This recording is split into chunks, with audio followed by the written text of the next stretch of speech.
The Dutch are clearly a sporty bunch of people, while in the Netherlands one may notice that bike lots rival the size of parking lots. The most popular sports in the Netherlands are football, field hockey, and, with their great achievements in these past Winter Olympics, speed skating. Niek Hermsen can group himself in with other sports-oriented Dutch men and women, but he's more interested in another sport, karate. At 18, Niek joined the Dutch Army and continued working there for 11 years. He began training in karate when he was 14, and when he left the Army, he began working at a karate studio in Nijmegen. But this wasn't exactly what he wanted to do. I realized that I wanted to do more with people instead of more with management. So when the ranks got higher, I had to do more emailing, more phoning, more organizing, which I like it when it's well organized, but I like it even better if I get to work with people, children, young people, and also it has to do something to do with the body and movement as well. He started training Centrum Michi, which he runs out of a studio at the De Ster complex in Lent. Michi, Niek explained, means road. Well, to express that this is a place for everybody to walk their own path.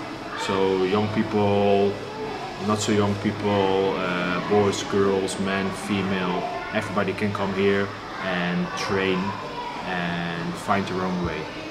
Niek teaches karate students at all levels. There are like 3 groups. The youngest children, 6 to 10, 12 years, they train for 45 minutes, so it's shorter. The adults, they train for 90 minutes, so it's a bit longer. The young children, they have more games, so we play a lot of tag, but also sparring related tag exercises.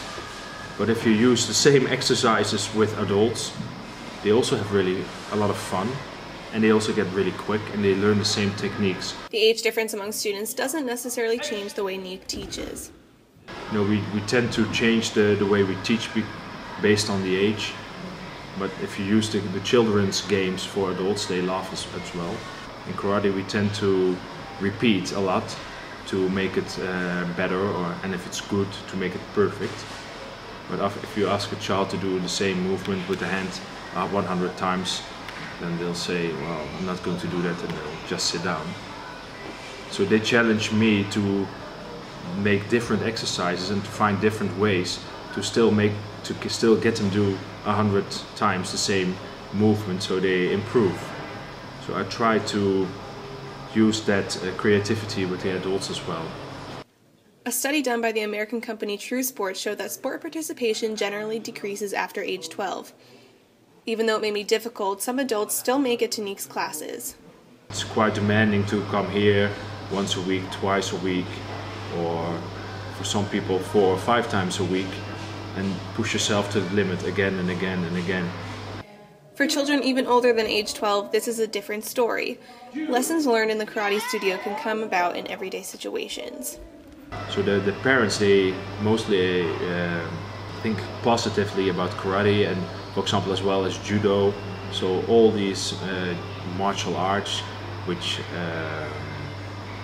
learn, you know, how to cope with yourself, with other people, how to cope with your own anger, with aggression from somebody else. In karate, that's the biggest thing you can achieve, is not fighting and still, well, winning. Winning without fighting. So we train a lot, and it seems that we are training to fight, because they're all fighting techniques and fighting skills, fighting tactics.